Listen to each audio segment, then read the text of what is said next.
Deuteronômio, capítulo 6, do ano 9, diz assim a palavra de Deus: o fim da lei e a obediência.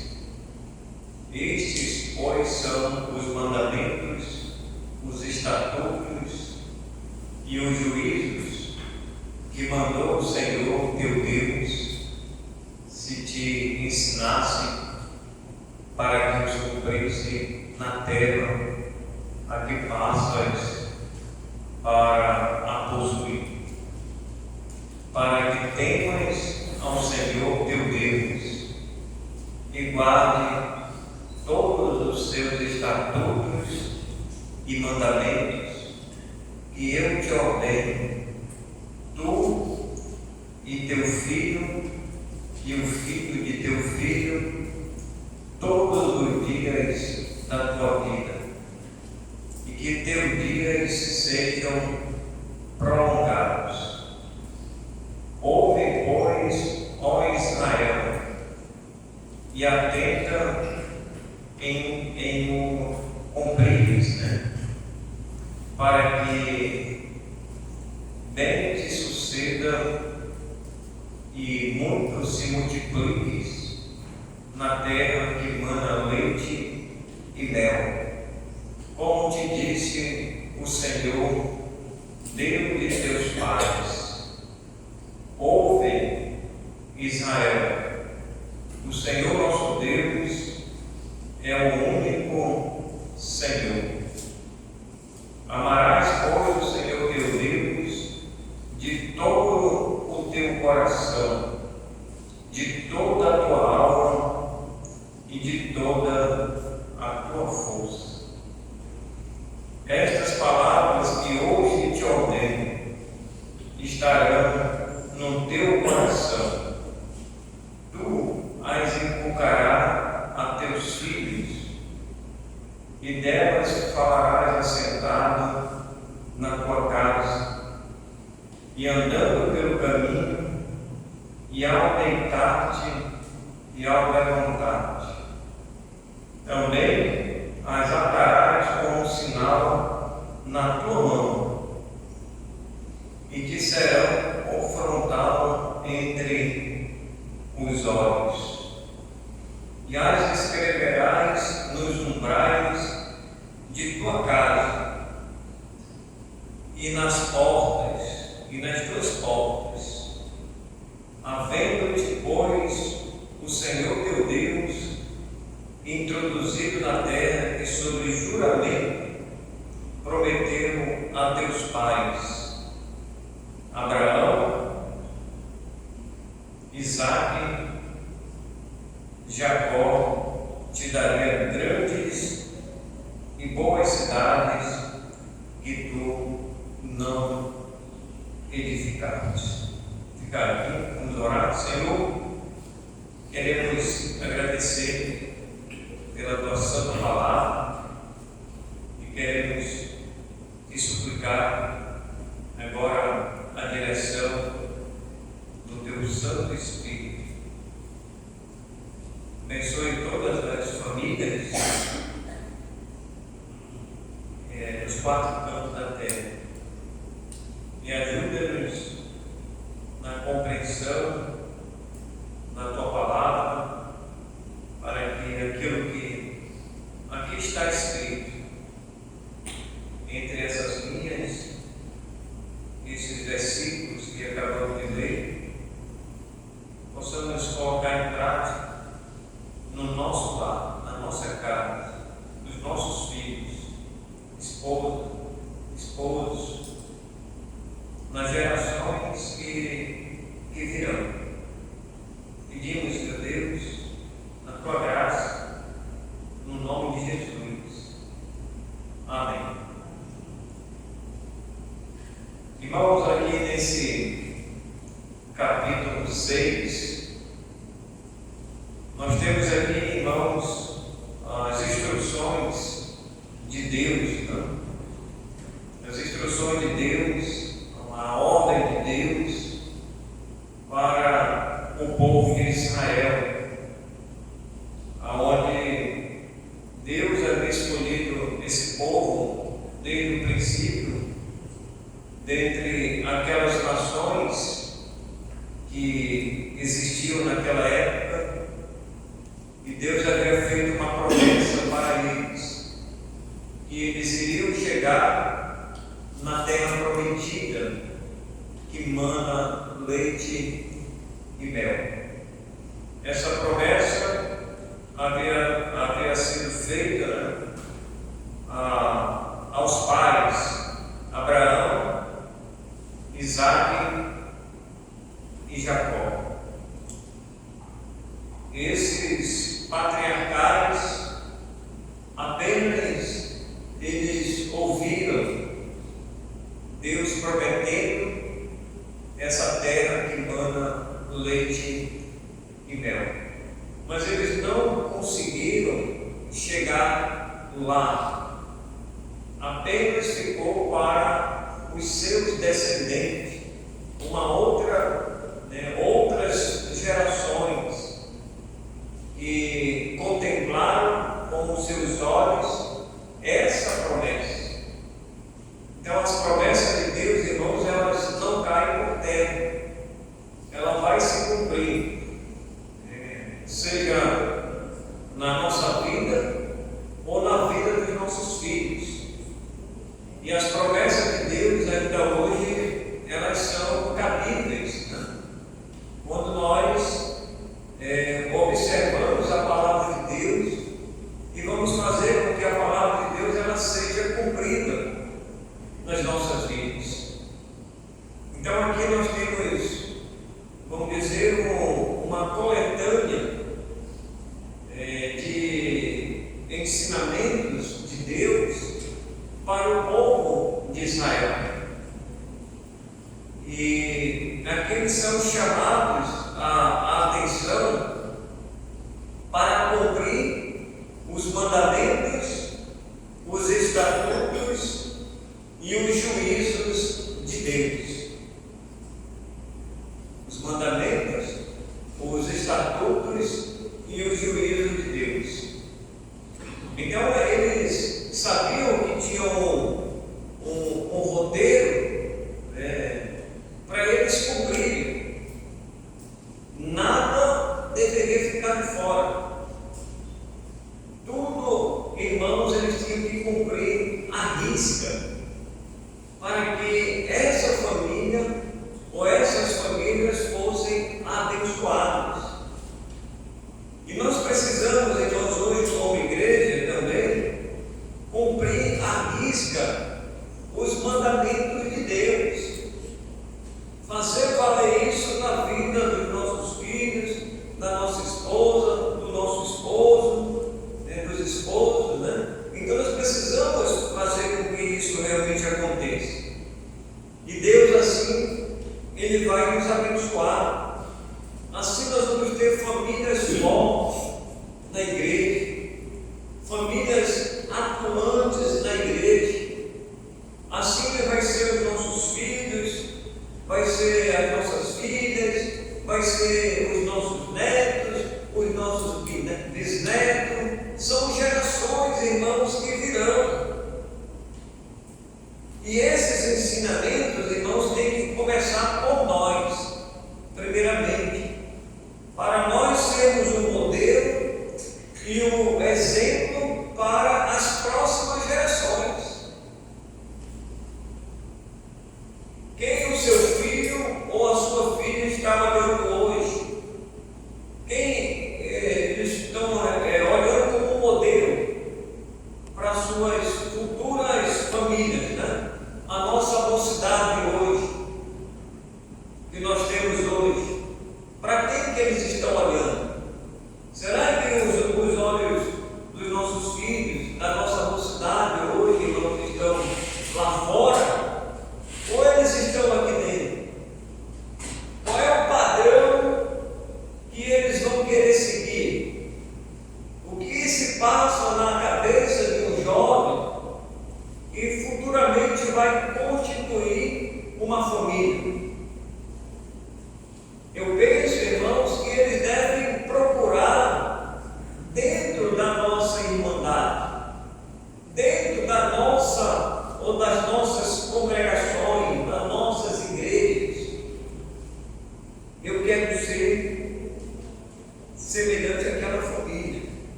o mandamento, os estatutos e o juízo de Deus. Eles estão seguindo à risca a palavra de Deus. E eu vejo que a bênção de Deus recai sobre aquela família, porque eles estão obedecendo a palavra de Deus. Então eu penso, irmãos, que as nossas gerações de hoje, as gerações que futuramente vão constituir famílias, eles precisam olhar para nós, que já somos famílias, né?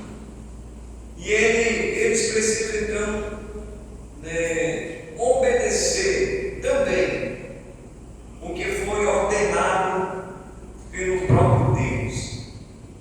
Essa aplicação aqui desse capítulo, irmãos, ele não se aplica ou se aplicou apenas ao povo de Israel. Podemos sim tirar lições importantes aqui desse texto da palavra de Deus.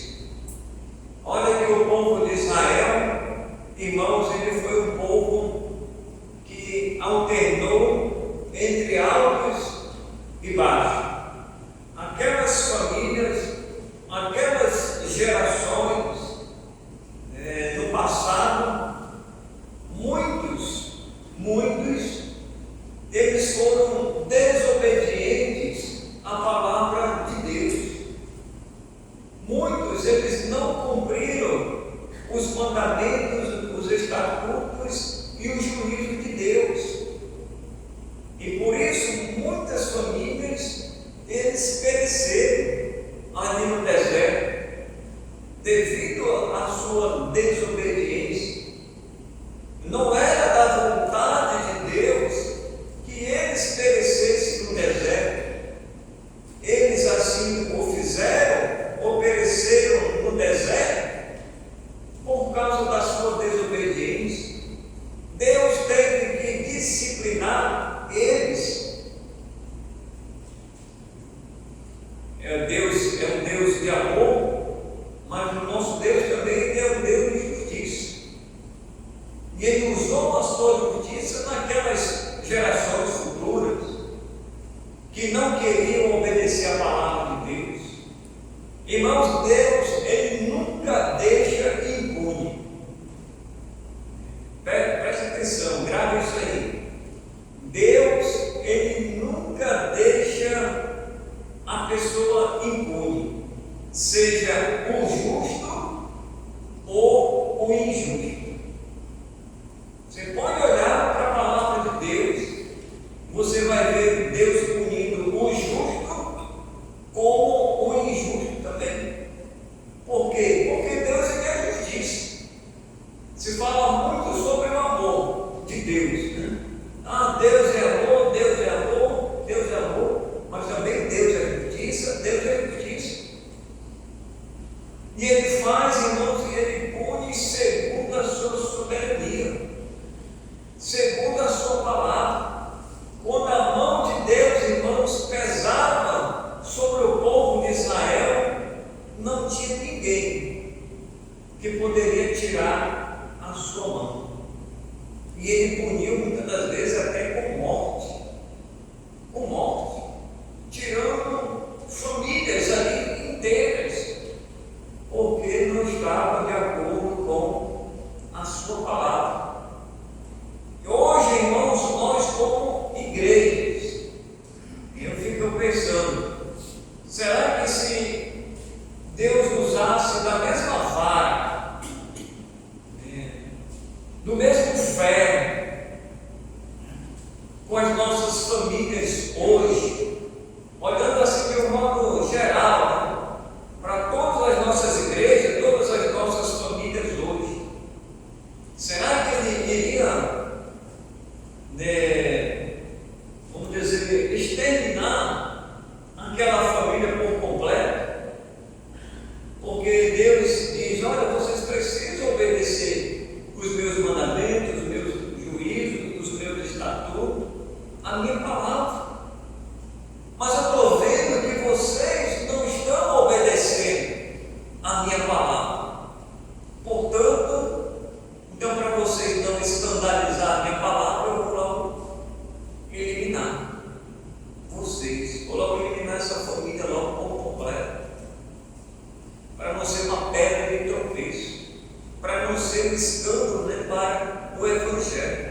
por causa da sua desobediência à palavra de Deus.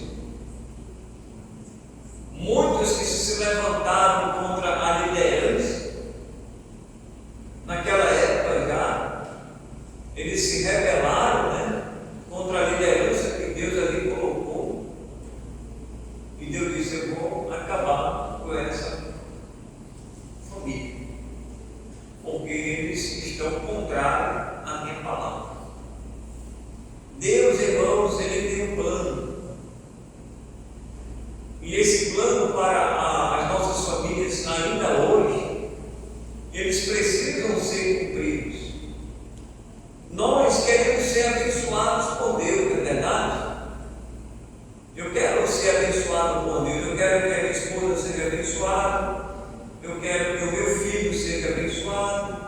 Eu quero que a minha filha seja abençoada. Eu quero que toda a minha casa seja abençoada. Com saúde, com um bom emprego, que tenhamos um bom carro, uma boa casa, tenhamos roupa, calçado, a despensa cheia.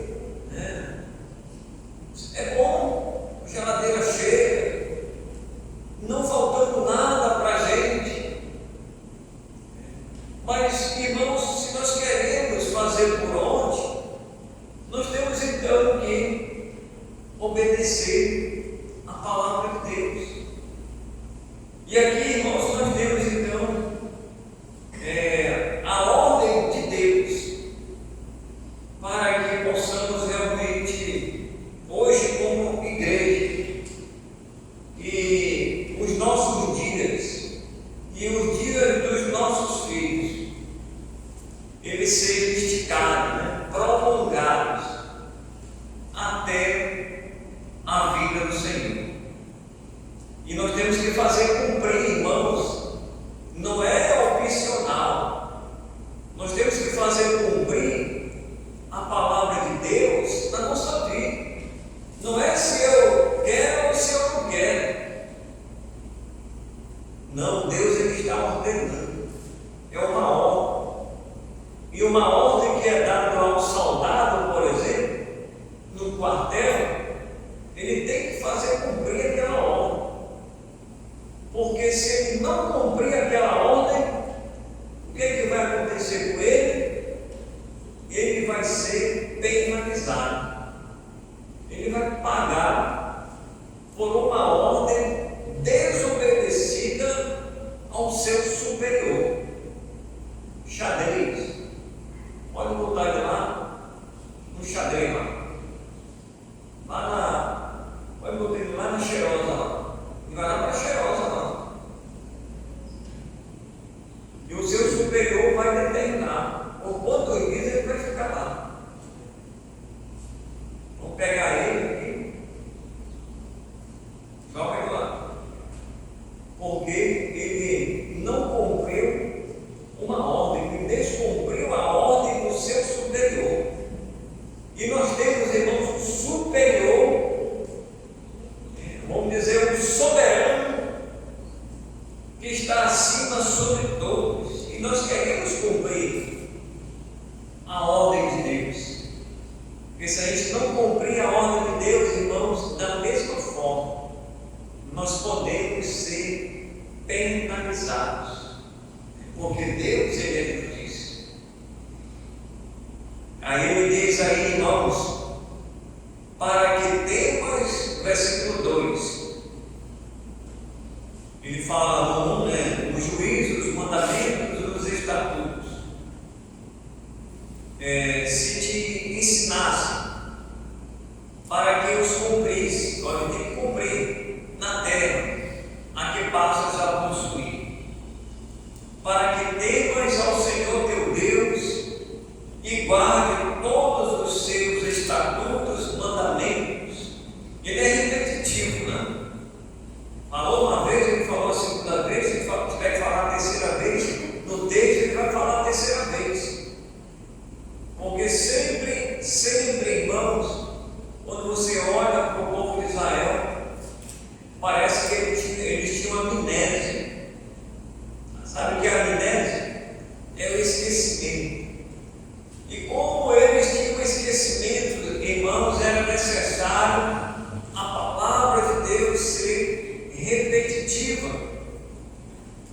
É por isso que nas mensagens que os irmãos ouvem aqui, seja minha, né, que eu estou trazendo, do diácono, né, ou dos pastores, dos irmãos que pregam, às vezes é uma mensagem repetitiva que você já ouviu.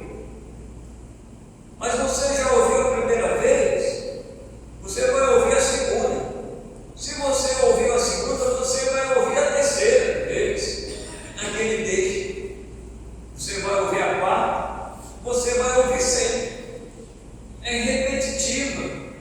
Para quê? Para que você não esqueça, para que nós não esqueçamos daqueles ensinamentos. E assim Deus fazia com o povo de Israel. Era repetitivo. Era ensinar a eles, para que guardes todos os seus estatutos, os mandamentos que hoje te ordeno, tu e teu filho e o filho de teu filho, já são outras gerações, todos os dias da tua vida, e que os teus dias, olha aí, aqui são recompensas, né? E que os teus dias sejam prolongados. Ouve, pois, faz até um apelo aqui, quando ele diz assim: ouve, pois, ó Israel. É um apelo que ele está fazendo, é uma súplica, dizendo assim: ouve, pois, ó igreja, né? Se você trazer para a nossa tradução hoje, seria: ouve, pois, ó igreja, esteja bem aberto os nossos dois ouvidos, né? Deus me deu duas orelhas para a gente, né? Então é para ouvir bem mesmo, não só para ouvir, mas para praticar também. Ouve, pois, ó Israel, amarás, pois, o Senhor teu Deus de todo o teu coração, de toda a tua alma e de toda a tua força. Sabe o que ele está falando aqui nesse texto, irmãos? A prioridade. Quem é a prioridade na sua vida? É o trabalho? É a sua família? Ou é Deus? Quem está em primeiro lugar, irmãos, na sua vida? Irmãos, em primeiro lugar, quem está na nossa vida é Deus. A família, ela é consequência do nosso relacionamento com Deus. Mas primeiro é Deus que está no centro da nossa família, do nosso relacionamento.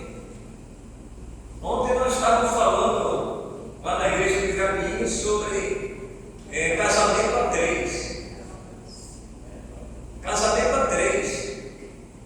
Mas não é que você vai casar com mais duas pessoas, não. O casamento a três é você, a sua esposa e Deus. É você, a sua esposa e Deus. Deus sempre aqui no centro. Deus está no centro aqui, ó. Casamento a três.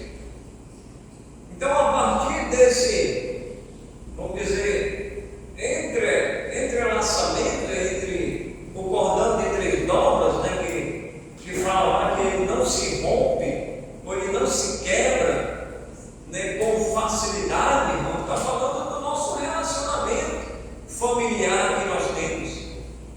Nós temos a esposa, nós temos o esposo, mas nós temos Deus no centro. E Deus no centro, irmão, sempre vai dar a direção. Aonde é que você vai buscar ajuda para a sua família? É no livro de psicologia? É no livro de autoajuda? Quando você está doente, quando a sua família, o seu cônjuge está doente, o seu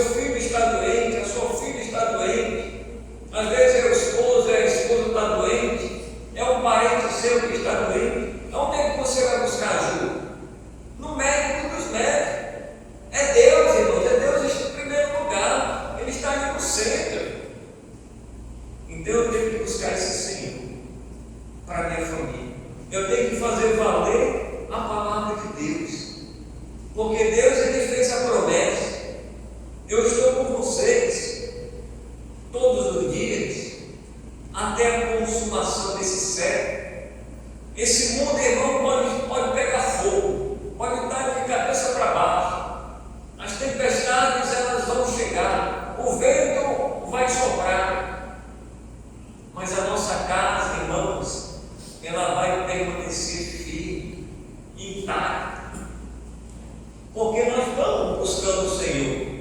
Nós queremos fazer valer a palavra de Deus na nossa vida. E se nós queremos que a nossa família, os nossos filhos, todo mundo, seja uma família abençoada, uma família próspera, que todo mundo esteja gozando de saúde, todo mundo trabalhando, todo mundo servindo o Senhor, principalmente, todo mundo servindo o Senhor principalmente, irmãos, vai ser uma bênção. Eis que será abençoada, irmãos, aquela família que teme ao Senhor, que anda nos seus caminhos. É uma família abençoada, irmãos, por Deus. Então aqui, irmãos, nesse capítulo 6, nós temos ensinamentos profundos para as nossas vidas, para as nossas famílias. E Deus, irmãos, sempre foi e sempre será da sua vontade que os seus planos, os seus propósitos para as nossas famílias hoje, elas sejam cumpridas. Olha, irmãos, os mais jovens aqui, você constituir uma família não é uma tarefa fácil, Não é uma tarefa fácil, porque se fosse uma tarefa fácil, todo mundo iria constituir uma família, Mas a gente vê que as pessoas, elas não querem constituir uma família segundo Deus. Eles querem constituir uma família segundo o homem. Quando o homem quer constituir uma família segundo o homem, ele foge, irmãos, daquela família já padronizada por Deus. Qual é a família que é constituída segundo o homem? Segundo o homem é segundo o seu, do seu jeito, é de acordo com aquilo que ele der na cabeça dele. Então ele constitui aquela família, mas aquela família, irmãos, não está de acordo com a palavra de Deus. E como é que ela vai ser abençoada? Se aquela família, por exemplo, eles não se congregam na igreja, não se congregam na igreja, não veio para a igreja, aí quer ser uma família abençoada, não cumpre a palavra de Deus, não faz valer a palavra de Deus na sua vida, mas quer ser abençoado por Deus. Já ouviu falar sobre Deus?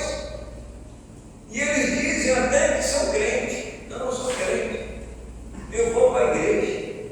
Vai, mas vai às vezes esporadicamente. E tem uns que vão na igreja só no momento da apresentação. O padre apresenta, o pastor apresenta, aí não põe mais o pé na igreja. Nem ele, nem os pais. Ficou por aquilo mesmo.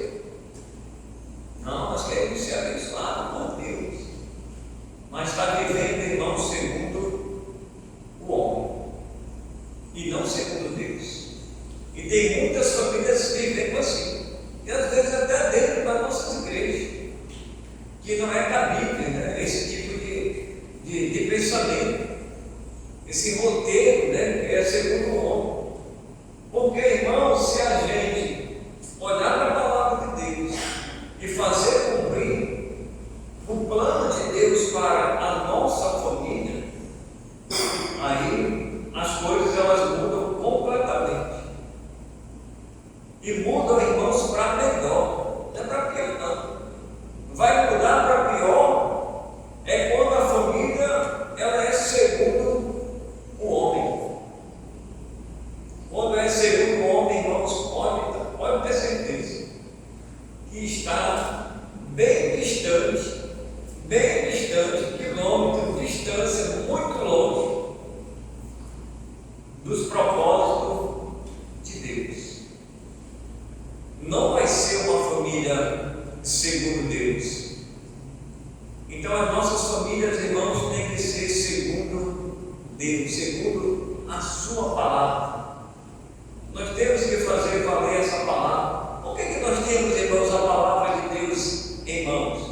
Será que o que está escrito aqui, irmãos, o que está escrito aqui, nós temos aqui esses livros, né? Desde Gênesis a Apocalipse. Essa coletânea aqui de livros que nós temos em mãos foram escritos só para ficar aqui, escrito na nossa Bíblia. Nós temos em mãos, podemos abrir e ler, meditar e ficar só aqui. Não, irmãos, nós temos que ir para a prática. Aqui, aqui nós temos só teoria, correto? Os irmãos concordam? Concordam comigo que aqui nós temos só teoria? Eu não vou comparar, mas só para a gente pensar assim, vamos supor que, vou pegar aqui esse papel.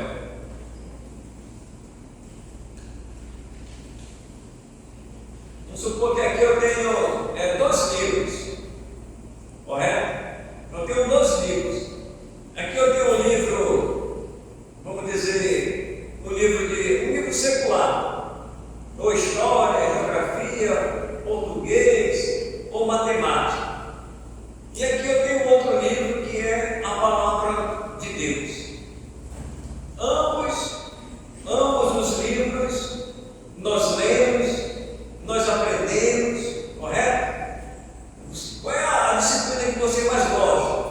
Então você pensa na disciplina que você mais gosta. Aí você lê aquele livro, né? Eu gosto de livro de história, eu gosto de livro de português, eu gosto de matemática.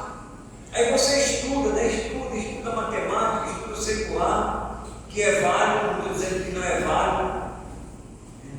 É importante você estudar, mas aqui nós temos do outro lado a palavra de Deus. Todos eles são importantes na nossa vida, correto? Os 2 livros, os livros seculares e a palavra de Deus. Aí a pergunta, irmãos, a pergunta é, para você pensar, todos nós pensarmos, qual desses livros é o mais importante na vida da minha família? É o livro secular ou é a palavra de Deus? É claro que você vai dizer que é a palavra de Deus. Então, irmão, se é a palavra de Deus, é mais importante do que o livro secular, que a gente não está aqui desmerecendo, é importante, mas a minha prioridade tem que ser esse livro aqui. É esse livro aqui que eu tenho que fazer valer na vida da minha família. E se eu fizer por onde, irmãos, pode ter certeza. Está escrito aqui. Eu tenho que praticar. Tem que ir para a prática. Tanto o secular você vai para a prática, que você aprende matemática, você tem que escrever, né? Tem que fazer trabalho. Você tem que apresentar um trabalho, você tem que apresentar a defesa, você tem que fazer uma exposição. Aquilo que você aprendeu. O secular é assim também. A mesma coisa, irmão, desse livro aqui. Você tem que ir para a prática. Você tem que vivenciar aquilo que você leu, aquilo que você aprendeu, aquilo que você ouviu. Porque, irmãos, uma coisa é certa: pode vir o melhor pastor para cá e o pastor pregar um sermão aqui excepcional, que foge, né, além da sua expectativa, mas não vai adiantar nada na nossa vida se a gente não colocar em prática aquilo que o pregador falou, que vai entrar por aqui e sair por aqui, não vai adiantar nada. Por isso que nós temos que obedecer aquilo que diz Tiago, que não sejamos apenas ouvintes da palavra, sejamos o quê? Praticantes. Vamos ouvir e vamos praticar. Se o pregador, se o pastor ensinou, nós tenho que tirar aquela lição para a minha vida. Vou tirar aquela lição para a minha vida. Eu tenho que fazer valer. Se ele falou sobre o pecado, que a gente tem que fugir do pecado, que a gente precisa aumentar a nossa santidade, o nosso relacionamento com Deus. Alguma aplicação prática, irmãos, nós temos que tirar da nossa vida. Que na nossa família nós temos que ter paz dentro do nosso lar, tem que haver harmonia, tem que haver o perdão dentro do lar, o amor dentro do lar, na igreja, no nosso relacionamento com famílias diversas, que temos nas nossas igrejas. Temos que conviver bem com as famílias da nossa igreja, cada um, irmãos, fazendo a sua parte, tá bom? Então, irmãos, nós temos aqui promessas de Deus, promessas de Deus para as nossas famílias. E o exemplo aqui é o povo de Israel. Esse é o contexto. E Deus queria sempre abençoar essas famílias. E eles tinham, irmãos, então, que obedecer a palavra de Deus. Então é só uma introdução que nós vimos aqui. Poderíamos falar um pouco mais, mas nosso tempo já se foi. Tá bom? E olha que a gente só ficou aqui nesses versículos. Os irmãos leiam em casa aqui o capítulo 6, todo ele, e você pode ver, irmãos, que Deus está dizendo. Ele está sendo repetitivo. E eu ordeno para vocês cumprir, eu ordeno.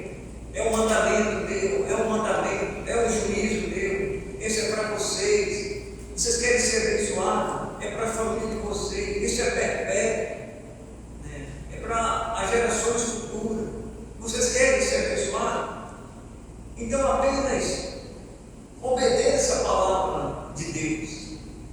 Você não vai fazer um sacrifício acima daquilo que Deus fez, porque Deus ele já fez o sacrifício por nós, que foi entregando o seu Filho, Jesus Cristo. Então, irmãos, para terminar, eu quero ler o 24 e o 25. Se os irmãos não lerem em casa, mas pelo menos a gente já leu aqui. Que diz assim: o Senhor nos ordenou cumpríssemos todos esses estatutos e temêssemos o Senhor, nosso Deus, para o nosso perpétuo bem. Olha aí, para nos guardar em vida, como tem feito até hoje. Um eles guardou em vida, outros não. Por isso que ele disse aí, para nos guardar em vida. Então a gente subentende, irmãos, que alguns no passado, eles não foram guardados em vida. Deus tirou. E esse é o pensamento dentro dele, para nos guardar em vida, porque eles já sabiam que algumas famílias haviam perecido lá atrás, mas eles já tinham consciência, para nos guardar em vida, como ter feito até hoje. Será por nós justiça, quando tivermos cuidado de cumprir todos estes mandamentos perante o Senhor, nosso Deus, como nos tem ordenado. Olha como é que ele termina aí o capítulo 6. Ele começa com uma ordem e termina com uma ordem. Atentou para isso? Começa com uma ordem e termina com uma ordem. Ou seja, ele amarrou, está amarrado.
de fora, todos obedecendo a ordem de Deus.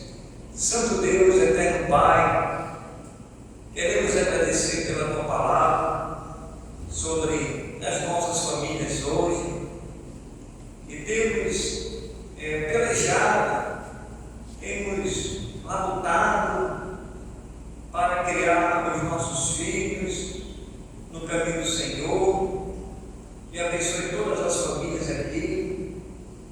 Se tem alguma família que está passando por alguma dificuldade de relacionamento, de criação, de desobediência dos filhos, que o Senhor tenha misericórdia, meu Deus, sobre esta família, para que no tempo oportuno ele se volte para a tua santa palavra, e que nós continuemos o nosso ofício paternal e maternal, ensinando os nossos filhos, todos os dias da sua vida, inculcando a tua palavra, falando da tua palavra, ao levantar, ao deitar, ou caminhando pelo caminho, escrevendo nos umbrais da porta da nossa casa, do quarto, da sala, enfim, que esses versículos principais estejam sempre na nossa mente, e que eles sejam filhos também, como os pais obedientes